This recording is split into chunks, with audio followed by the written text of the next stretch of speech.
Hello friends and not yet friends, welcome back to Mary's Test Kitchen, where if you're looking for some last minute Christmas gift ideas, you've come to the right place. My first idea came from these pretty dried pineapple slices. And they came from a very ripe, almost overly ripe pineapple. The taste is tropical and complex and very sweet. Plus, they're so pretty that I thought I'd better include them in my Christmas packages this year. However, with 6 packages to make, each family only gets 2.5 slices? This will never do. So I went to the grocery store, where fresh pineapples were far from ripe. But the bright green Granny Smith apples gave me a tart idea. These pre-cut pineapples looked pretty good, except for the price. I just couldn't do it, my friends. So when I saw the canned pineapple was on sale, I took it as a sign. Canned pineapples are never as delicious as fresh, but they sure are convenient. And if you've left your handmade Christmas gift packages to the last minute as I have, well, it's almost like I didn't have a choice. Once on the racks, they can go straight into the dehydrator. So far, I've only ever made this one other time, so I don't know if there's an ideal temperature, but I set it at 145 degrees Fahrenheit to run overnight. By the way, if you don't have a dehydrator, you can use your oven. You'll use the lowest possible heat setting on your oven and prop open the door for air circulation. Then you've got to flip the slices every few hours until they're dry enough. I can't really give you a time estimate because it really varies according to your environment. In the meantime, let's make these cute bubble cube scented soaps. That means going through my essential oils and seeing what odds and ends can go together. Doesn't everyone have a box full of essential oils that you never seem to use up? I settled on ginger, key lime, and regular lime for a bright scent to fit the bright fruity theme. And since this is rather last minute, I'm using melt and pour soap base rather than making soap from scratch. I've used this triple butter base by Stevenson's for years, and it's very good. I highly recommend. I've already pre-cut a few blocks for easy measuring.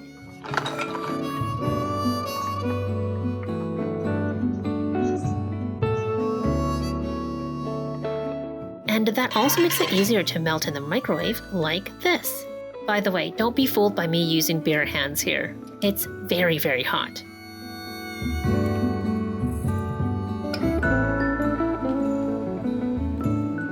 In goes the essential oils.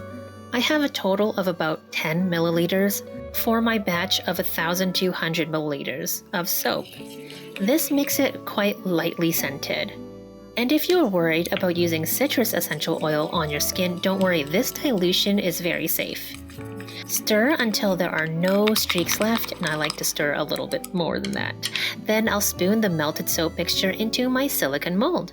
By the way, I'll link all of my supplies in the description box below if you want to check them out or buy them for yourself. You should work quickly with this soap because as soon as it cools down, it sets up. So since I kept stopping to adjust the camera angles and whatnot, it's turning into a bit of a mess. But never fear, I am sure the result will still be beautiful. Place some plastic wrap over the top to protect it and let it cool completely.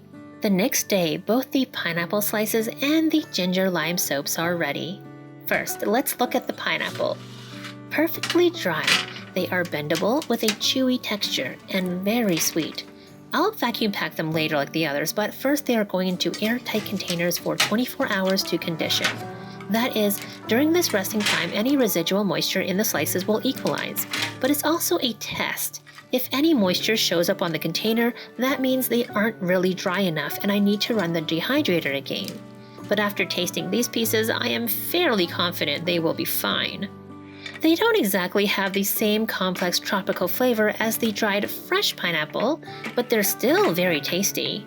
More of an apple flavor. Speaking of apples, we will do something with them later in this video, but first, let's unmold our ginger lime bubble soaps.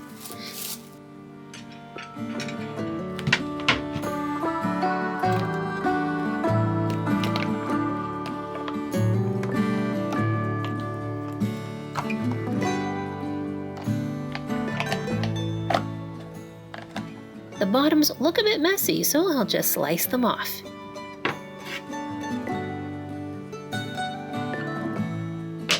Easy peasy.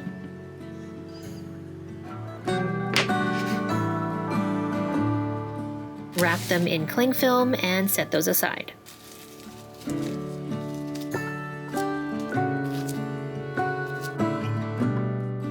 Before we get into the apples, I'm going to use some of the leftover juice from the canned pineapples, plus a big squirt of lemon juice. Then start the task of peeling all the apples to make cinnamon apple chips. You might be wondering if you really need to peel the apples, which tells me you're new around these parts. I love to do things the lazy way, and if I can skip steps, I would. But dehydrated apple peel is unpleasant in my opinion, so I peel every time. However, that's only my preference. When you make these tangy cinnamon apple chips at home, they are yours to do as you like, and there are no rules. Except if there are bruises on your apples, make sure to cut them off. And dip the whole apple in your lemon pineapple juice mixture ASAP to prevent browning. And if you weren't working with pineapple juice and just happened to have some on hand, just using lemon juice is fine as well. Now you might slice them just like this, but I don't like bumping into prickly core pieces myself, so I'm going to remove the centers. Just make sure you're very careful if you're doing it like me. Once you have the core popped out, you can slice rings about 1/4 inch thick. I like them a bit on the thicker side, but you can choose to make them thinner too. If you have a mandolin, that will be great. Just be careful whatever thickness you choose and whatever cutting style you decide on. And place the slices directly in the lemon juice mixture ASAP again.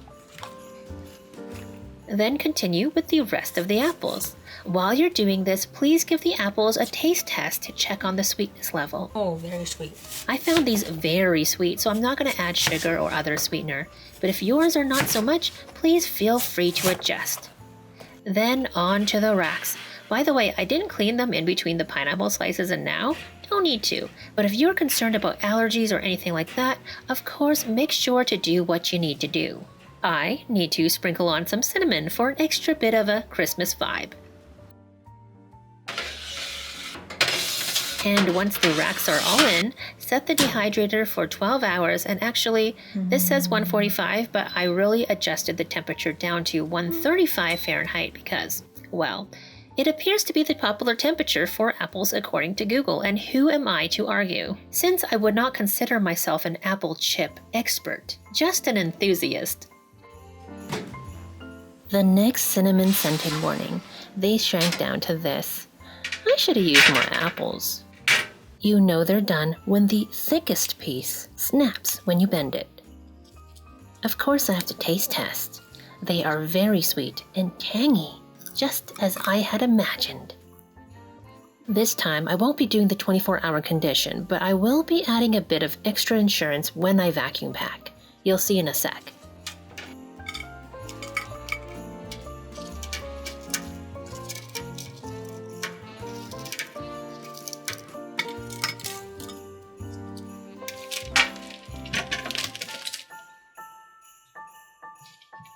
My extra little insurance are these silica gel packs that are made to absorb any moisture that might be lingering.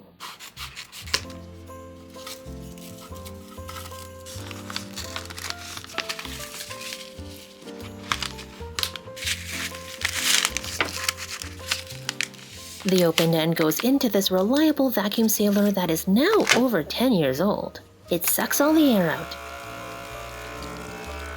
Then at a press of a button, it heat seals the package, ready for shipping.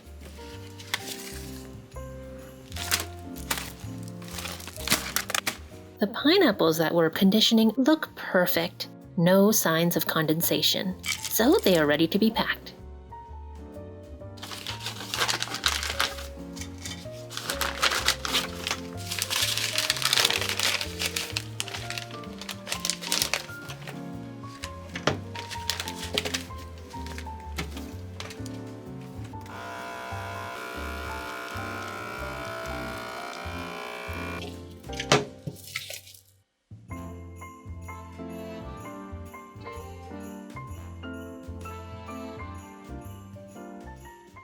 And let's see if I have a box that will fit. I might have to buy new boxes because this just fits. And I just got another idea for something savory, but I'll tell you how that goes in another video because I'm already late getting this video to you. I hope that gave you some ideas for what you can put together in a couple of days. Hope you have the merriest of Christmases and winter festivities as you celebrate. Thank you so much for watching, my friends. Please give this video a thumbs up and subscribe for more DIYs and recipes. Bye for now.